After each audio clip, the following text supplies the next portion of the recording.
he told them just go. They improvised so much. Like there was the one story where Thor's talking about how Loki like turned into a snake and stabbed him. That was a story that Chris Hemsworth came up with on the spot. Oh really? I didn't know that. No, yeah. And then the rock guy Korg, that is also actually the director. Taika. I didn't know that either. Yeah, that's fun. Taika Waititi, yeah. Taika Waititi. There we go. Yeah, I'm gonna say I have to learn it because he's also he's got a show in a movie in New Zealand called What We Do in the Shadows. It's one of my favorite movies. Yes, and I love the show. You have to watch this show because he's an executive producer, and I think he directs some of the episodes too. He does. So he keeps it true to the actual movie. And so really fast, let me catch people up because we did just start this while we were in the middle of our conversation. We learned about the Marvel NBA game that's going to be between the Pelicans and who? Golden State? Yes. Well, I mean, Zion looks like Thanos, so yeah, that's so true. I'm not gonna lie, I did not come up with that comparison. I have seen that before, but it fits. I think that's one reason why it's the Pelicans that they're doing it with, because Zion looks like Thanos. They didn't get to cash in on all the Zion his first season, so business-wise, like they got to start making that up somewhere.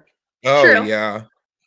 Gotta hop on that Marvel, especially since it's go with also ESPN, which is owned by Disney, which is also Marvel. Like, Disney's gonna be sitting in so much cash in one night. Exactly. You're gonna be like Scrooge McDuck into like the pool of gold coins. Honestly, it's a little bit gross, but that doesn't make me any less excited about it. Exactly. Well, I'm not sure how to feel about that, but I'll unpack I'm just going to look at it as I love Marvel. I love the NBA. This is perfect. It's true. It's better than some of the games we've had. But going really back fast, this isn't an NBA topic, but about Taika Waititi, he is kind of like an indigenous legend. He's from New Zealand. He's also currently co-producing a show that's filming in Tulsa. So he's like, yeah, if you talk to him, to any native people, like we're like, oh my God, Taika. So, Taika check out his stuff. But anyway, how's y'all's week been? Did that just make your days, your lives so much better? It did. The season, as we've been, discussing, hasn't been a ton of fun. This is good news. Yeah. I mean, you guys are dealing what I've been dealing with so long. So, like, at this point of the season, I expect, almost burnout from the season. Like, you guys... I think it's a little bit harder for me because... You know how when something's bad for a longer period of time, you get used to it a bit? This is newly bad for me. Exactly. That's why it's it's a little different. For me, I'm like, this sucks, but I know this time of year happens. And I mean, we've gotten to the point where we are no longer in playoff contention. So even if we won every single game for the rest of the year, don't matter. So now it's just free for all. Who hot potato? Who wants the ball? It's still a question mark for the Raptors if they make a playoff spot or if they end up in the play-in tournament, which could be a quick exit from the playoffs. They beat the Nets the other night. That was a great game. Came from behind. That was a lot of fun. But do they deserve to make it to the playoffs? I think they do. Okay, I don't mean that in a bad way. I'm just curious, I get it. Because they have been so good. I don't know if they've been not playing up to standard this year, or there's been too many other factors that have been messing with them. It's the other factors. It's the not playing at home. Mm-hmm. It's the team. The whole team was on COVID protocol at the same time, coaches and players. That hasn't happened to any other team that's dealt with it, where it's been 6 coaches and 5 players at the same time. So that stretch had to be dealt with. There's been trades. They've used like a franchise high number of starting lineups this season. So it's just everything that could go wrong is going wrong. And the fact that they still might make the playoffs is actually pretty impressive considering. Do you want to? I don't know that I do. It would be sad because it's gonna break a streak of like 8 consecutive playoff years. But like, I won't be brokenhearted if we don't. I'll put it that way. I hope we do because I always want my team to win, but I won't be brokenhearted over it if they don't make it. You guys would end up doing poorly in a season or in a draft that goes deep. Yeah. So, I mean, if you are going to have a bad season, let's have the bad season where there's going to be a bunch of young talent where we can't go wrong. And the Raptors make talent out of thin air. Like, and who knows? Maybe you guys do a crazy trade. So, like, when you think of like a Pascal Siakam who was drafted 27th overall, in redrafts, he's going second, only behind Ben Simmons. He's his only person in his draft class with a ring. I'm pretty sure when he won. He was. I don't know if there's anyone in his draft. What year did he get drafted? This year Ben Simmons was. I don't do years well. Would that be? I don't remember. Wait, I have the ball reference up. Let me check. Well, while you're doing that, I just want to shout out some socials that we have because we have social media in case you didn't know. But yeah, Instagram at HCHunnies, Twitter HCHunnies, and we're on Facebook and YouTube too. So, you're probably watching us on one of those. I hope, because it'd be creepy if you're watching us elsewhere that we don't know about. But yeah, did you get it, Jade? Yes, 2015. Okay, I was going to say that, and I wish I had, so I'd look really cool right now. But, okay, are y'all ready to look at some tweets? Yeah, let's do this. I've been talking into my mic, and it has not been plugged in. Oh, you guys sounded good, though.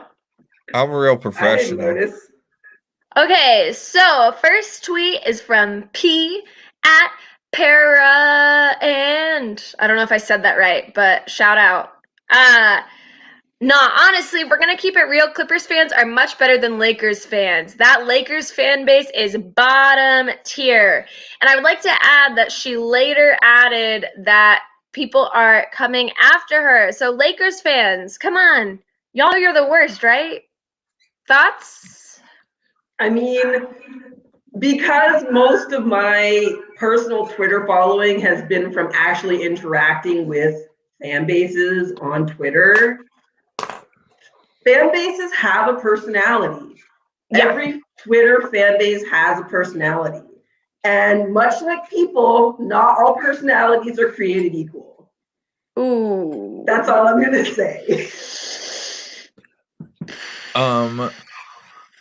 For me, there's two different kind of Lakers fans. There is the delusional one that thinks every other year they're going to get every single superstar.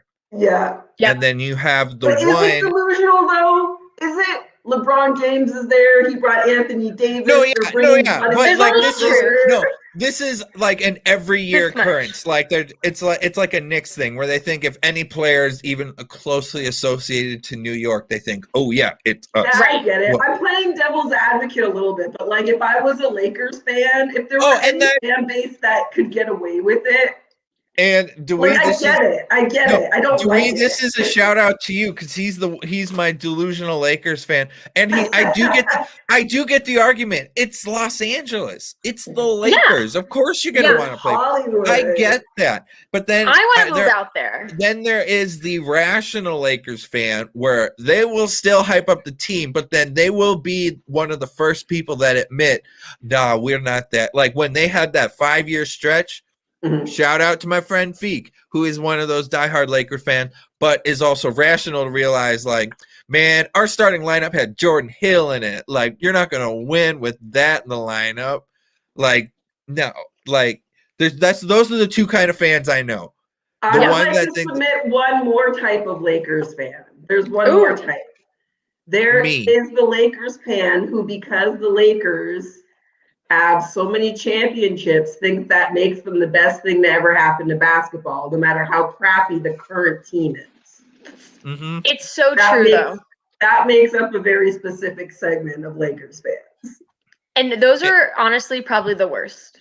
And you will always hear a Minnesota fan talk about how 5 of those banners belong in Minnesota still. Yeah, I believe it. You know how I know? Because as soon as you started talking, I knew that's what you were going to say. Any diehard fan will say, like, fine, call them a Lakers one, but you have to acknowledge that is Minneapolis Lakers. You have, there we go, Nasty. Oh, yeah. They have Lakers. They have a layup drill named after Minneapolis Lakers great George Mikan, the Mikan drill, where you go up and you keep on going under the hoop with it. He's got his own logo. He's the one bronze statue right now in Minnesota. To bring it back to our tweet, though. Yeah. I think we all agree with our, I can't remember the handle, sorry. But I think we all agree that Lakers fans are definitely overall worse than Clippers fans. I don't know enough. Acknowledging that there are exceptions to every rule. If I go by like major Lakers fan, I think Jack Nicholson. If I go by major Clippers fans, I go to Billy Crystal. That's a tough one for me to choose from if we're going like celebrity to think of with it. Yeah, I think she's more talking about, NBA Twitter stuff. I know, but still, I'm just thinking if we're doing Lakers and Clippers, those are the fans, True. The celebrity fans. Yeah. Those are the celebrity fans. Okay, so now that we have that a little ironed out, I also think it's important to remind people that we are all fans of small market teams. So, take our it's a different perspective. Yeah. We like to watch the small markets, the underdogs. They're great. Yeah. Anyway, next one. Okay, so this is from MVP at Rust Takeover. And he quote tweeted this, it's sorry, I'm on a slow computer, but it's that stupid shot with Dame Lillard. Oh, right in Paul George's face. Right. 2 years ago today, right? And everyone's talking about it all the time, even though it was a first round. And I think this is the second time he's done it, though. Okay, we'll get to it. Hold your horses. Hold them tight. I'm not done. MVP, aka Rust Takeover, said, "We know y'all remind us every other week." And it's true. Why is it that we hold on to this specific first round elimination so much? Because it was a moment for fan base, for the NBA, like buzzer beaters, like iconic things. That's the problem in team sports. If somebody does something incredible, it's at the expense of whoever they beat. For the Raptors, we're the team that Kobe scored all those points against. And I blame it on Jalen Rose. It's this moment in basketball history that's going to live on forever. And my team is always going to be the team that let it happen. Yeah. I think the reason why this shot in particular gets more attention than his other one that he beat over the Houston Rockets is because Paul George said that was a bad shot. And then now has gone on record saying it's not a bad shot. I think that's why, is that Paul George went to social media with it right after. Of course he did, right? Like that is my theory with it. If he would have just, because look how it says over Paul George. Right. Yeah. Yeah. I also would like. Yeah. I would like. I think that's gonna stick. Shay, what do you think? Tay. Well, real fast, I'm changing the subject so we don't talk about this anymore. See how Kevin shouted out the Jazz? Woo woo, Jazz! Congrats with D Wade. Oh yeah, no, I watched that shot live too, so I think that's why it hurts a little bit. You know, just like a little. It like still, it's like a scar. Oh, that's I got a killer scar one. there. That is a dagger. Oh, okay. So I got to show you the quote tweet first. That's where we'll start. Ooh, this is intriguing. Because we'll get into some discussion with just the quote tweet from. Don't worry, I'm sharing it. The quote tweet is this image. And it's coming to the screen now. Just coming Well, at Oklahoma Wi-Fi speed. Right, at Oklahoma Wi-Fi speed. So the efficiency landscape, if you can't really see it, it's basically looking at the last 15 games only. Specifically, I looked at where our teams were at. It literally, Oklahoma City is off the charts, not in a good way. Over here down to the left. You know, Timberwolves are kind of in between with they're not quite in the quadrant of woe. But specifically, it took me a while too to find the Raptors, just because their little ball didn't like stand out the same way. I was like, where My are head they? hurts looking at this.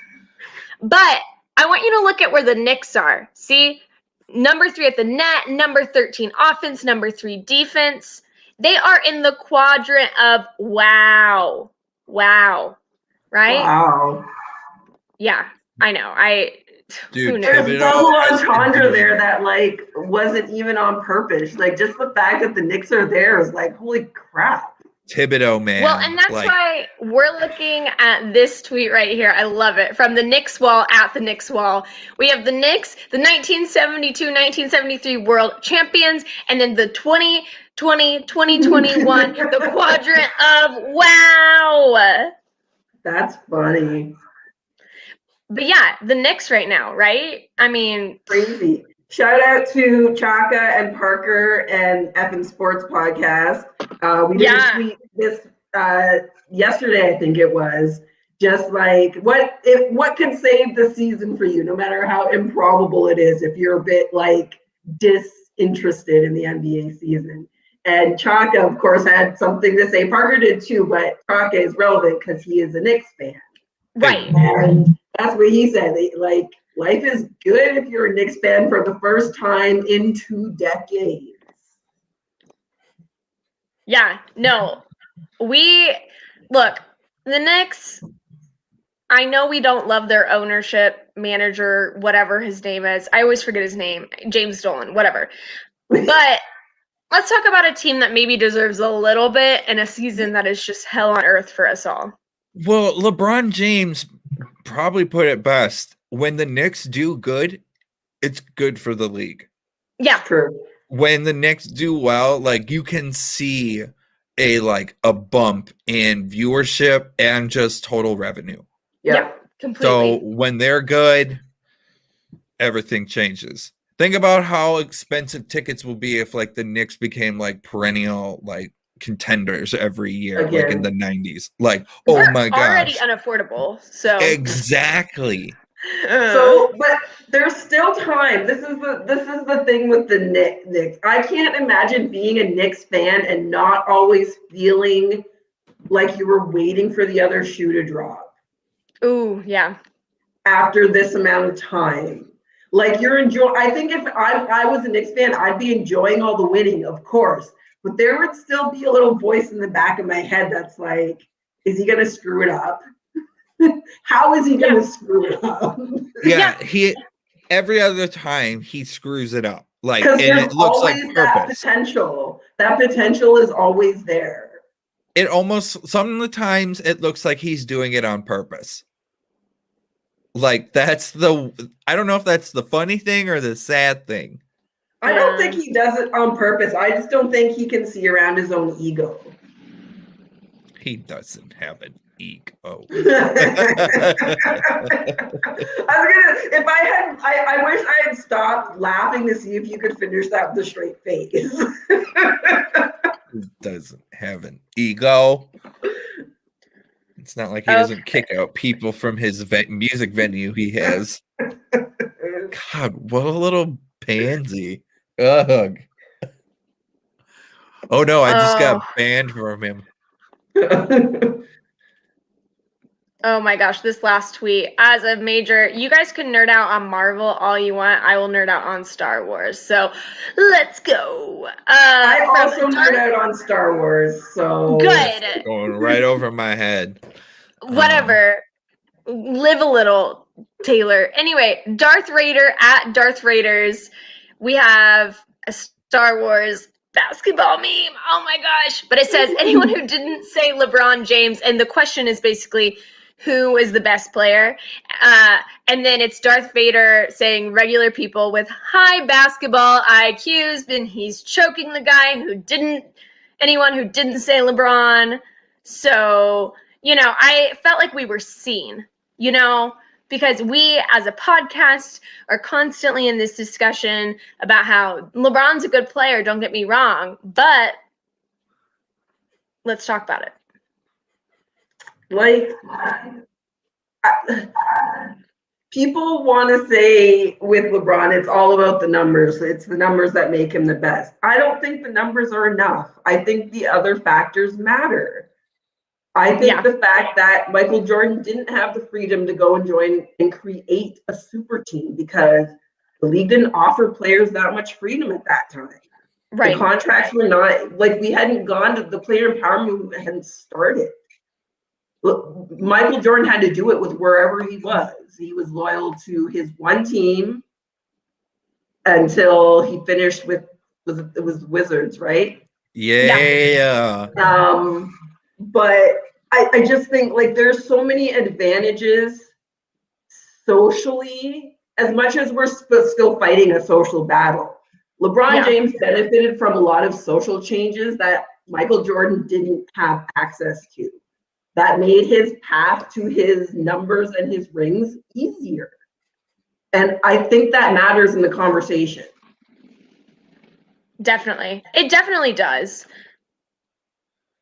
I mean, also, I don't know. Like, LeBron just, like, I don't know. His charisma thing doesn't really work for me the same way that, like, Jordan's mentality does. I don't know if that's, like, another, like, even off the court, there's a difference between the two guys. And I almost feel like it's uncomparable. Well, that's the thing. Like, I find that a lot of people who are really, really, really LeBron fans, there's a distinct age drop off. Yeah. And the difference is we got to see both those players in their prime live, night after night. Like, I saw them both. And there's just, Michael Jordan had something that makes him the best. And I know that sounds probably like psychobabble, but if you didn't, I don't even entertain the discussion with people who didn't watch both of them play live. Yeah. Thoughts, Taylor? Yeah, come on, join in. Well, with, like, usually I hate, like, the ring talk, but when it comes to GOATs, that is where ring talk goes in for me. Yeah. And I mean, if we're going to talk about just like Michael Jordan and LeBron, I mean, I think LeBron James has more talent, but Michael Jordan took advantage of his better. I don't know. Like, LeBron James can do it all. I call LeBron James Magic Johnson 2.0. He's extremely talented. He's very intelligent, business-wise, basketball-wise. Like, but I don't know. Michael Jordan was a force of nature. Yeah.